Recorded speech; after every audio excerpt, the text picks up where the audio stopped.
سلام و درود به تک تک شما عزیزانم در سراسر دنیا.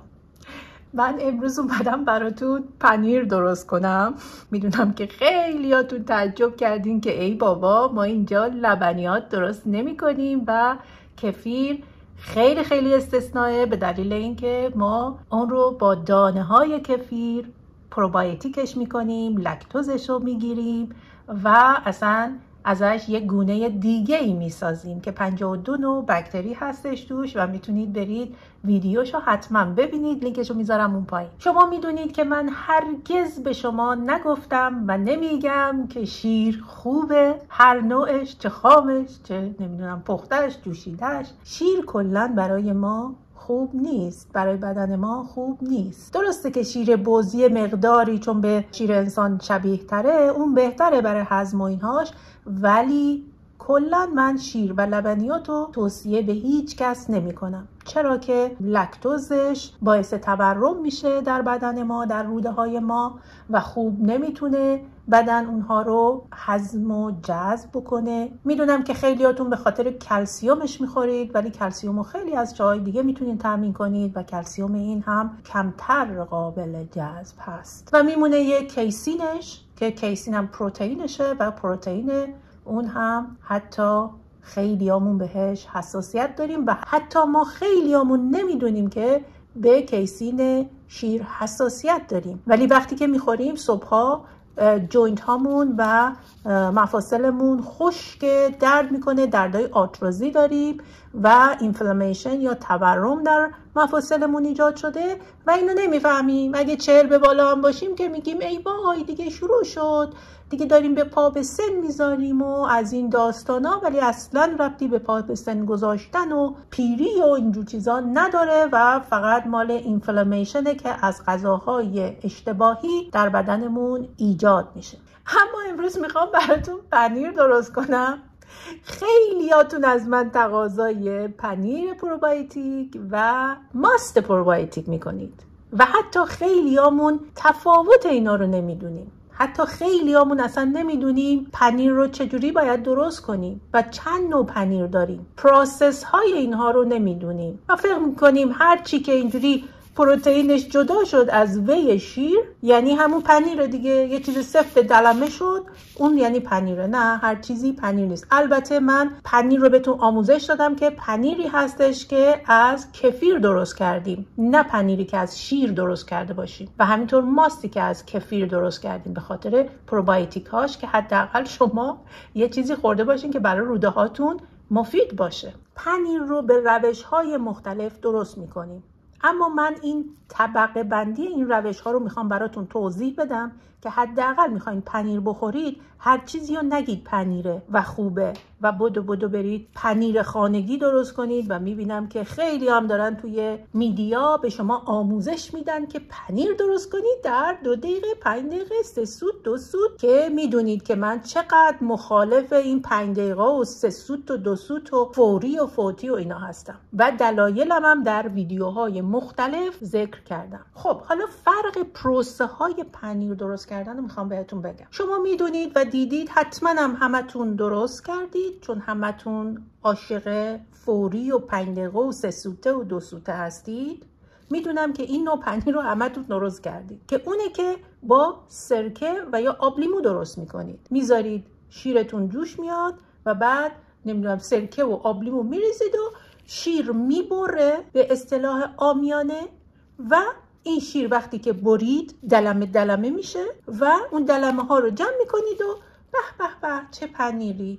این یک نوعشه. حالا چه اتفاقی در این میفته که با سرکه ما میخوایم پنیر درست کنیم؟ سرکه ساختار مولکولی پروتئین شیر که همون کیسین هستش رو شکننده میکنه، میشکونه و ساختار مولکولی پروتئین رو تغییر میده. برای همینه که این تارهای مویی اون پروتئین کیسین رو اینا رو میشکنه، کات میکنه، میشکنه یا بریک میکنه. برای همین حالت دلمه میشه و شما اینا رو جمع میکنید و فکر میکنید پنیر شده. اوکی، ظاهرا هم پنیره دیگه، چون ما بیشتر دکور میخوایم و ظاهر و اینا میخوایم دیگه. این هم یه نوع پنیره. میگن خب چه فرقی داره؟ فرقی نمیکنه، خیلی فرق داره، چون نوعی که درست میکنیم این فرق میکنه. شکلش و دکورشون یکیه، ولی اون مولکول ها ببینید این کار روشون انجام میشه، یعنی اینجوری شکننده میکنه، حالت این که میگیم میبره شیر این کارو میکنه باهاش. ولی نوع دیگهش اینه که با رنت یا نمیدونم اسمشو چی میذارید، یک آنزیمی که با کمک اون آنزیم ما میایم پنیر درست میکنیم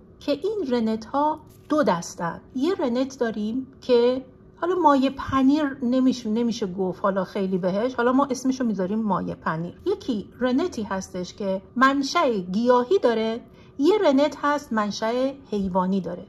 اونی که منشأ حیوانی داره از شکم حیوان گرفته میشه که میتونه از شکم بزغاله، شکم گوساله و شکم گوسفند معمولاً جمع میکنن که میان با اون پنیر درست میکنن. یه رنت دیگه هست که منشأ گیاهی داره که یکی از اون گیاهان تسل یا خار مریمه. هر وقت میگیم خار مریم من فکر میکنم فوش داره میده.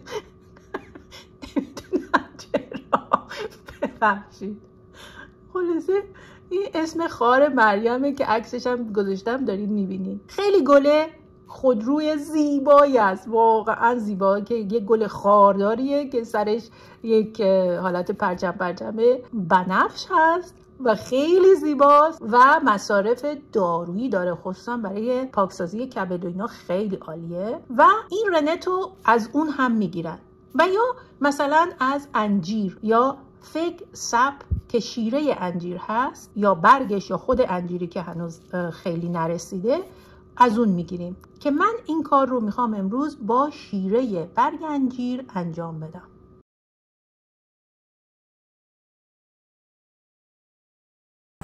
خب این درخت انجیر منه و اومدم ازش یه مقداری شیره جمع بکنم برای رنتمون.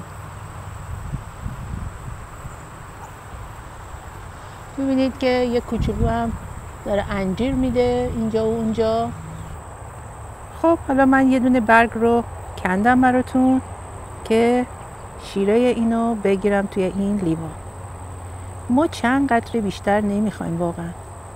خب ببینید الان من نشون میدم که چجوری میتونید اینو حالت اسنپ کنید. بشکنید این برگ رو، ببینید به راحتی شکسته میشه.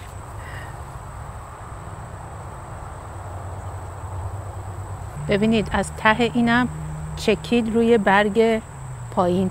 نذاریم که اینجوری بشه، زودتر این شیره این برگ رو بگیریم جمع کنیم که اینجوری حیف نشه، چون واقعا یکی دو قطره هر برگی بیشتر نمیده. ببینید میتونید خود انجیر رو هم از ته بکنید و همینجوری ازش شیره بگیرید، ولی خب این انجیرها هنوز خیلی کوچولو هستند و من نمیخوام این کار با انجیرها بکنم.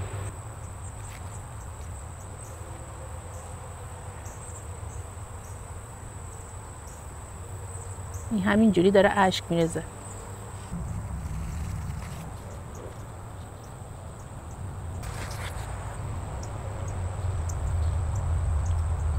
خب این برگ پایینی بود، به زمین خیلی نزدیکه و من تونستم این لیوان رو بذارم زیرش که داره چکه میکنه توش. میبینید که این آبمون کاملا شیری رنگ شده. این رنت که منشأ گیاهی داره خیلی از ویژیتریان ها و پسکتریان ها از اون استقبال میکنن. خب آنزیمی که این رنت ها دارن، چه منشأ گیاهی چه منشأ حیوانی، اینها باعث میشن که اون کیسین یا پروتئین شیر از وی جدا بشه. یعنی چی؟ همون اصطلاح خودمون دلمه شدن جدا میشه و ما میتونیم این رو بریزیم و پنیر درست کنیم. این آنزیم باعث میشه.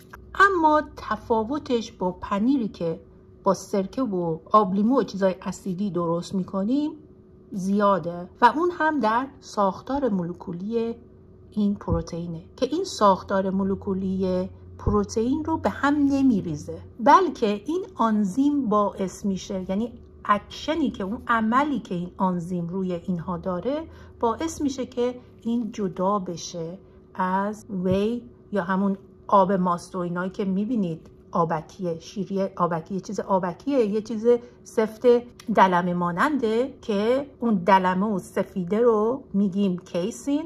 اون آب ماست یا شیر که درست کردیم و میگیم وی. و این پنیری که با رنت درست میشه خیلی پنیر سفت‌تر و محکمتری هست. ما گفتیم که سرکه ساختار مولکولی کیسین رو عوض میکنه و این خیلی ضعیف و شکننده و اینا میشه، برای همین ازش میشه پنیرهای خیلی نرم درست کرد. نمیتونی اینو بری پنیرهای ایجد یا اون پنیرهایی که زمان میبره که اینو درست کنن، از اونو نمیتونید درست کنید و فقط میشه پنیرهای نرم درست کرد. ولی بافتی که این پنیری که با رنت درست میکنیم خیلی متفاوته. طعمش و مزهش و بافتش کاملا متفاوت از اونیه که با سرکه درست میکنید و شیر رو به اصطلاح میبریدش. سومین نوع پنیر درست کردن اینجوریه که شما پنیر پروبایوتیک درست میکنید، پنیر تخمیری درست میکنید. یعنی چی؟ یعنی خیلی روزها و هفته ها شاید ماهها طول بکشه تا شما بتونید یک پنیر تخمیری درست کنید یا کالچر چیز هم میگن. یعنی کالچر یعنی کشت دادن، یعنی شما یه سری بکتری رو در شیر کشت میدید با یه پروسه طولانی تری و اون تبدیل به یک پنیر تخمیری میشه. ببینید پس 3 نوع اینجوری فعلا داریم میگیم. بعد اون پنیر تخمیری ها باز شاخه های زیادی داره که شما خیلی پنیرهای تخمیری حالا پروسه ها شاخه شاخه میشه که میتونه بلو چیز باشه، چدر هست. من 3 نوع چدر رو براتون توضیح دادم تو اون ویدیو پیتزا. پس شما وقتی که شنیدید پنیر، هر پنیری پنیر نیست و این تفاوتاشه. اول بریم سر تفاوتا، بدونیم این چیزی که داریم میخوریم چقدر اینا با هم متفاوته از نظر سلامت. شاید شکلشون یکی باشه، شاید. بعد حالا بریم ببینیم انتخاب کنیم کدوم ما میخوایم انتخاب کنیم برای اینکه بخوریمش. من امروز میخوام 2 نوع پنیر ایتالیایی درست کنم که اولی هست پریمو ساله که یک پنیر سنتی سیسیلیان هستش و پریمو یعنی همون اولی، ساله یعنی نمک، و یه پنیر فرش هست، پنیر تازه هست که خیلی هم طرفدار داره در ایتالیا. و این پنیر رو اولین باری که شیر رو میریزن و میخوان درست کنن، این پریمو همون اولی میگن، پریمو ساله، اول اینو درست میکنن و بعد از اینکه اینو درست کردن بهتون میگم که چجوری میشه که دومین پنیر رو درست کنید که ریکاتا هستش. ری یعنی دوباره، کاتا یا خود ایتالیایی‌ها میگن کوتا یعنی پخته شده، ریکوتا و ریکاتا یعنی دوباره پخته شده. و بعد از اینکه این پنیر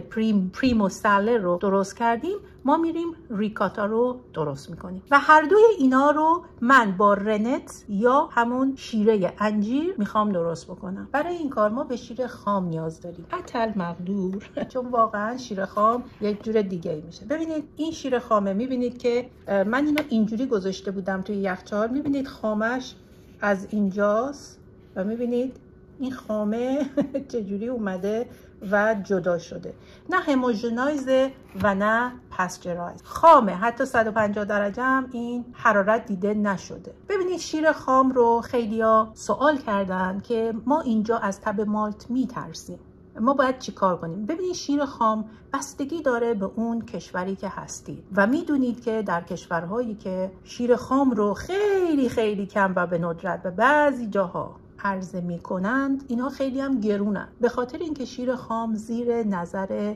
وت‌ها یا همون دامپزشکا هست و اینا دائم باید چک بشن. گاوها دایتشون خیلی خیلی کنترل شده است، غذایی که میخورن، اون تست هایی که میکنن دائم و به صورت مستمر که ببینن اون گاو سالم باشه، چون میدونید که گاوی که تب مالت داره خیلی مشخص نمیشه، خصوصا در هفته ها و ماهای اولیه، جز این که اینو تستش کنن. پس کسانی که این رو لیگالی یعنی قانونی تولید میکنن، اینا خیلی خرجش بالاست براشون، خیلی زیادتر از اونی که هستش که گاوای معمولی رو تولید میکنن. برای همین این شیر خیلی گرون در میاد.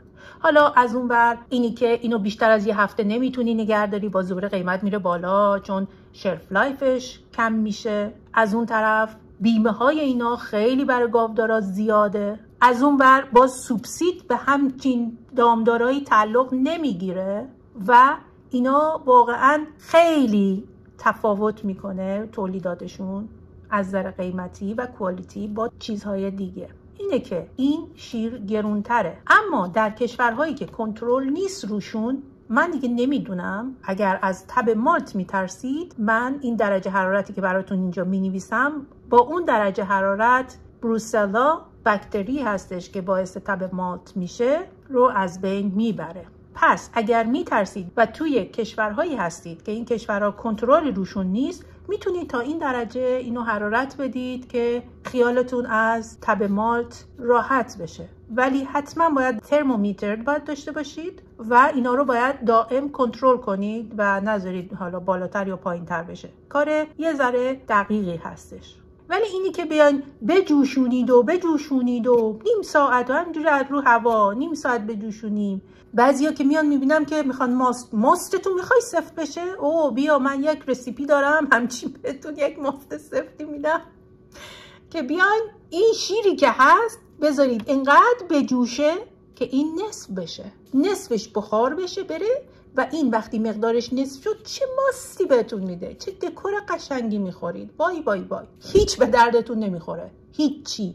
یعنی از نظر سلامت زیرو که هست که هیچی، مریضتونم میکنه. اوکی، انتخاب با شماست. برید ماست سفت خوشگله همچین مثل پنیر همچین درست کنید و رسیپی ها مختلف.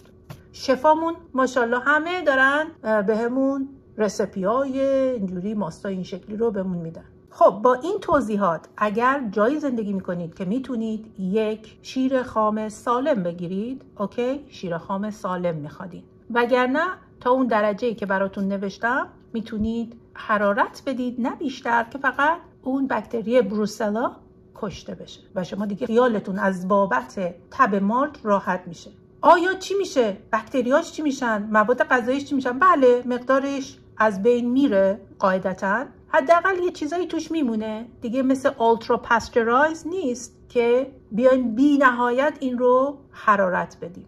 138 درجه سانتیگراد کجا که اولترا پاستورایز هست و 71 درجه سانتیگراد کجا؟ و تفاوت این شیرهای اولترا پاستورایز و حرارت بسیار کم و خام رو من اینو براتون گفتم در اون ویدیوی شیر خام یا جوشیده کدام، لطفاً اونم ببینید. چیز دومی که ما نیاز داریم همین رنت هستش که شیره انجیر هست که من اینا رو جمع آوری کردم. میتونید 10 دقیقه وقت بذارید و اینو جمع آوری بکنید. حتما میدونم درخت انجیر توی حیات همتون هست. اگر نبود حیات همسایه هاتون، دوستاتون، آشناهاتون هست. اگر نبود واقعا یک درخت انجیر گوشه حیاتتون بکارید. یاد بگیریم که ما تولید کننده باشیم، یاد بگیریم که یک چیزی اضافه کنیم به طبیعت، از طبیعت نگهداری کنیم، خصوصا درختان میوه بکاریم. من توی حیاتم چندین درخت میوه دارم و هر سالم یکی دو تا باز اضافه میکنم. درخت انجیرم دارم. پس اگر که رنت گیاهی میخواین میتونید از انجیر استفاده کنید. اگر رنت گیاهی ندارید میتونید از حیوانیش استفاده کنید، میتونید تهیه کنید از بیرون و احتمال خیلی زیاد آنلاین شما میتونید این رو تهیه بکنید. من حدود 6 تا برگ رو برداشتم انجام دادم و چند قطره ما بیشتر نمیخوایم. هر مثلا برگی 2 تا 3 تا قطره به ما رنت داد که کافیه. و همون برگ هایی که ما ازشون رنت گرفتیم، شیره گرفتیم، اونا رو نیاز داریم. این برگ ها رو بشورید و بذارید که نیاز میشه. و نمک نیاز داریم. نمکتونم یه نمک خوب طبیعی باشه. خب قابلمتون رو روی یه حرارت متوسط بگذارید و من این شیر رو میریزم. این 1 گالون شیرم. میبینید خامه هاشو. باید شیرتون حتما هول میلک یا شیر کامل باشه. خب حالا بقیه‌اش رو درش رو میذارم و اینو تکونش میدم که حسابی خامه هاش قاطی بشه.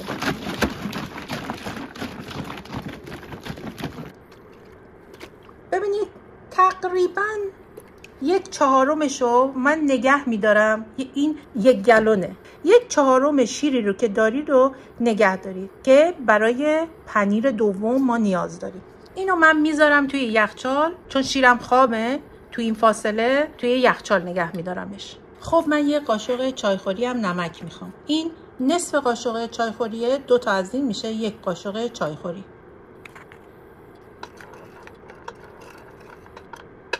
یک حرارت سنجم میخواد. حالا میخواد از این تفنگی ها باشه یا حرارت سنج از این مدادی ها که میکنی توی مایه. ما اینو میخوایم تا 37 درجه سانتیگراد یا 98 درجه فارنهایت گرم بکنیم.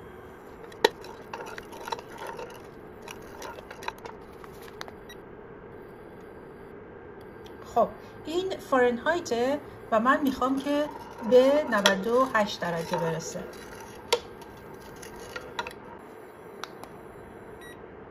ببینید به 92 رسید. داره میرسه به 98 درجه فارنهایت. اگر شما درجه حرارت سانتیگراد دارید باید به 37 درجه سانتیگراد برسه. خب من دیگه الان این رو خاموش میکنم و الان این شیره انجیرمو که رنت ما هست بهش اضافه میکنم. یه خوردم خوب همش میزنم و اینو الان اضافه میکنم به شیرم و خوب همش بزنید.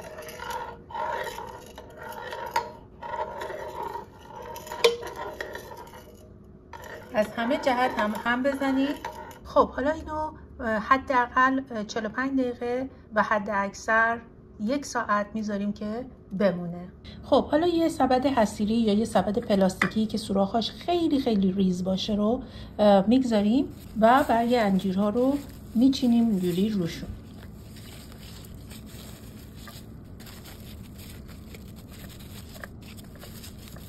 و بعد این یکی سبد رو میگذاریم روش، کمی فشار میدیم که این برگ ها رو برامون قالب بزنه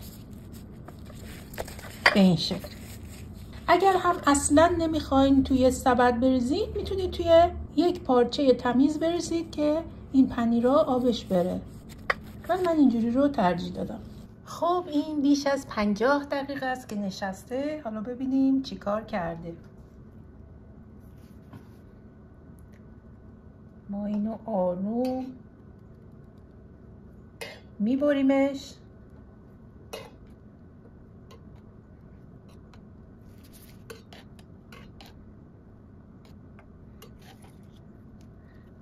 و با ویسک همش میزنیم. ببینید اینا چقدر خوب کرد شده.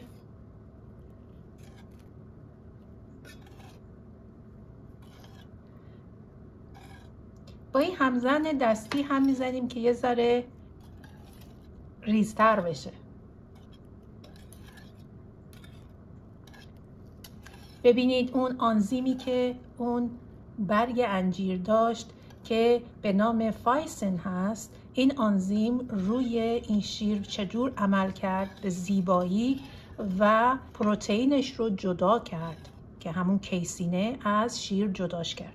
این فایسین که آنزیم شیره انجیر هست باعث میشه که اون حساسیتی که به شیر دارن بعضیا اونم پایین میاره و باعث میشه که افراد کمتر ریاکشن نشون بدن به شیر و کیسین اون. خب حالا من میخوام اینو بردارم و بریزم تو اون سبد و حالت پنیری بهش بدیم. خب ببینیم این قالب زده این برگا رو یا نه. خیلی محکم فشار دادم. بله میبینید که این برگا هم قالب زده و میایم اینا رو جدا میکنیم میریزیم توی این سبد.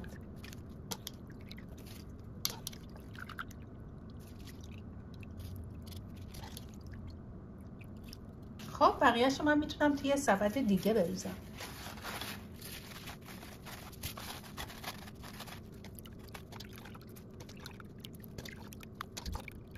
خب حالا اینا رو میذاریم به کناری تا این آبش قشنگ کشیده بشه و این پنیرمون سفت بشه.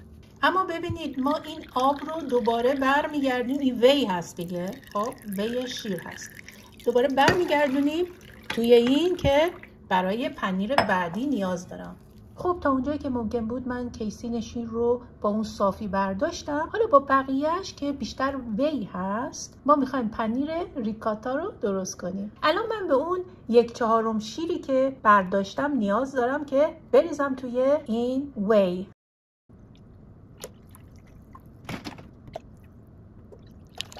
ببینید خامه هاشه که میاد. حالا اگه دوست دارید که یه خورده پنیرتون خامه‌ای تر بشه میتونید یه خورده خامه اضافه کنید بهش، که من این خامه رو که ویپینگ کریم هست و درصد چربیش هم خوبه، این رو من میخوام بریزم. به اندازه 1/4 تا نصف کاپ هم میتونید بریزید. این 1/4 کاپ هست. میتونم 1/4 دیگه هم بریزم. خب روی حرارت ملایم من میذارم، آروم آروم اینو هم میزنم و به 185 درجه فارنهایت میرسونم. در این مرحله میتونید تا 1 قاشق چایخوری نمک هم اضافه کنید. من نصف قاشق چایخوری اضافه کردم، شما میتونید بیشتر بریزید اگر ماندگاری بالاتری هم میخواید. برای دلواپسان دو عالم هم بگم که این قاشق من چینیه و نگران نباشن، فکر نکنن پلاستیکه که من دارم میزنم توی این شیر و سرطانزاست و همه اینها که بعدا ممکنه شما بنویسید توی کامنت ها برای من که بگم بهتون این قاشق چینیه و اصلا نگران نباشید.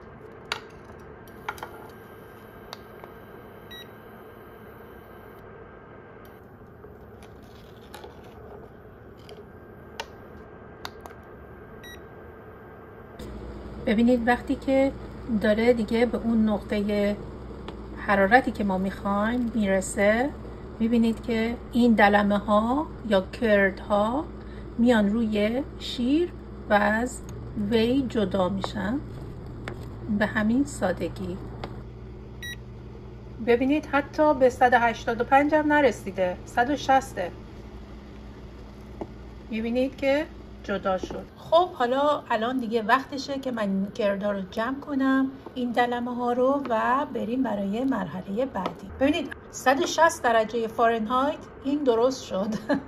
اصلا به اونجا هم نمیرسه، یعنی شما دماسنج هم نیاز ندارید، همینجوری ببینید با چشمتون متوجه میشید که این وی جدا شده از اون کیسین. خب این بار من یک آبکش دارم و زیرشم چیز میذارم و یک پارچه تمیز پنیر،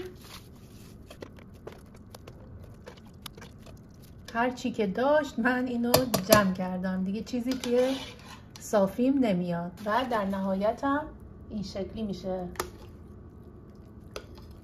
خب حالا این رو باید جمع کنیم چند گوشه رو و اینو باید آویزون کنیم، مثل همون ویدیویی که من راجع به کفیر داشتم و کفیر رو تبدیل به پنیر کردم. این روش همون روشه. اینو یک جا آویزون میکنید تا آبش کاملا بره و وقتی که آبش رفت میام بهتون مرحله بعدی رو میگم. تقریبا ما با 1 گالن شیر که 1 گالن شیر معادل 4 لیتر تقریبا تونستیم اینقدر پنیر درست کنیم. 2 تا پنیر پریمو ساله و 1 پنیر ریکاتا. حالا ما اینا رو باید بگذاریم که درست آبش بره و سفت بشه که معمولا 1 شب تا صبح طول میکشه و بعد میذاریمشون یخچال که اونجا هم 2 روز بمونه که کاملا سفت بشه. حالا من میام بهتون نشون میدم مرحله به مرحله. خب بیش از 2 ساعت گذشته و من فکر میکنم میتونم این برگ ها رو ببندم و بقچه کنم.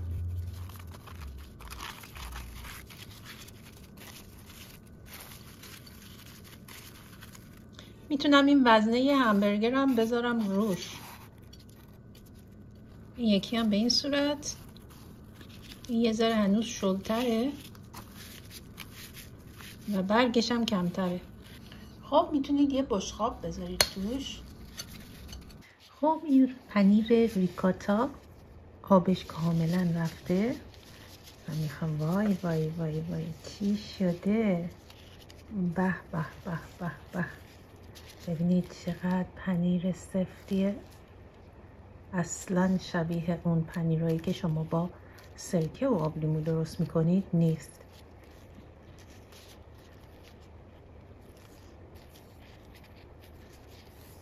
خب الان روز بعده و 13-14 ساعت گذشته و من اینو از سبد در آوردم دیروز و گذاشتم که آبش کاملا کشیده شد. یک توضیحی بدم که چرا این رو به صورت سنتی توی برگ انجیر میپیچن. یکی به دلیل اینکه این پنیر اون مویسچر و رطوبتش رو از دست نمیده و این پنیر خشک نمیشه. برای همینه که توی برگ انجیر میپیچن. ببینید هنوز این برگای انجیر وقتی باز کردم یه مقداری خیسه. حتی اونایی که پنیرهای تخمیری هم درست میکنن توی این برگای انجیر میپیچن. علت دومش اینه که طعم و بوی خاص و طبیعی به این میده به پنیر و اون حالت ارگانیک و طبیعی بودنش رو خیلی حفظ میکنه و هر بار که خواستین شما پنیر رو استفاده کنید از برگ ها در میارید. توضیح دیگه ای که میخواستم بدم راجع به همون آب پنیره. اون آب پنیر رو گفتم نگه دارید و دور نریزید و توی اون آب پنیر میتونید 2 قاشق چایخوری نمک بریزید و اینا رو بذارید توی اون آب نمک و این پنیر تازه یا پری موزارلا رو بذارید تو اون آب نمک که ماندگاریش بیشتر میشه و خوشمزه تر میشه. من چون عجله داشتم که این زودتر آبش کشیده بشه، من اینو یه دونه از این وزنه های همبرگر گذاشتم روش. میبینید شکل این در اومده. شما میتونید این کارو نکنید. اگر دوست دارید که یه ذره حالت توپل ترد باشه میتونید بذارید خودش آبش بدون وزنه کشیده بشه. خب اینم اون یکی پریموساله من هستش که فعلا میذارمش بمونه و از توی برگ انجیر درش نمیارم تا زمان مصرف. و اینم اون پنیر ریکاتاست که ببینید 2 تا پنیر با اینکه در یه بچ مثلا اینو درست کردیم ولی ببینید 2 تا پنیر کاملا متفاوتی داد و 2 تا بافت متفاوت و این خیلی سفتره. ببینید خیلی سفتره این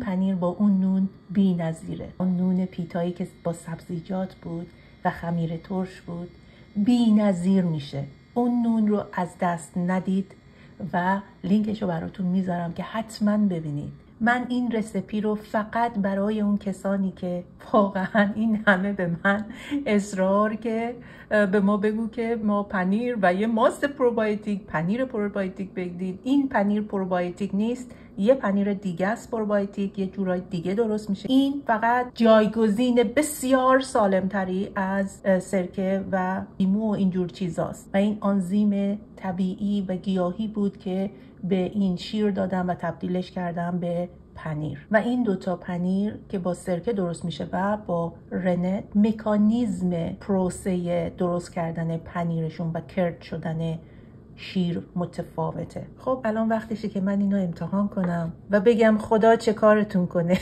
که وادار میکنین منو یه همچین پنیر بی نظیر رو درست کنم و بخوام امتحان کنم یا بخورم، که من رو در چه موقعیت هایی قرار میدین که من نباید کیسین بخورم ولی مجبورم که الان یه خورده بخورم اینو، چون نمیتونم ازش بگذارم. من شکمو و عاشق لبنیات. ببین با من چی کار دارین میکنین. وای وای وای این نون پیتا، ای خدا شما نمیدونین چه خوشمزه است. شما نمیدونید این چه نونیه و اگر درستش نکنید از دستتون رفته. من اینو الان توست کردم. Oh my goodness. اولین ریکاتا رو امتحان میکنید. میبینید چقدر سفته. وای وای وای چه پنیری شده. ببینید واقعا جاتون خالیه که این پنیر خوشمزه رو بخورید. خیلی خوشمزه شده. فقط اینو باید بذاریم توی آب نمک، همون آب پنیر خودش و با نمک که هم مزه نمکی تر میگیره، همین که ماندگاری بیشتری داره. البته انقدر درست نکردیم که بخوایم به ماندگاریش فکر کنیم. بذارید اینم امتحان کنم. ببینید این چقدر نرمتره. میتونید روی این زیره هم بریزید و میدونید که مصلح پنیر گردو هست. بسیار خوشمزه است و طعمش واقعا فرق میکنه. امیدوارم خوشتون اومده باشه و اون پنیرخورها این پنیر سالم رو برای خودشون و خانوادهشون درست بکنن و لذتش رو ببرن. خیلی دوستتون دارم. مثل همیشه تندرست، شاد و مانا باشید. تا بعد.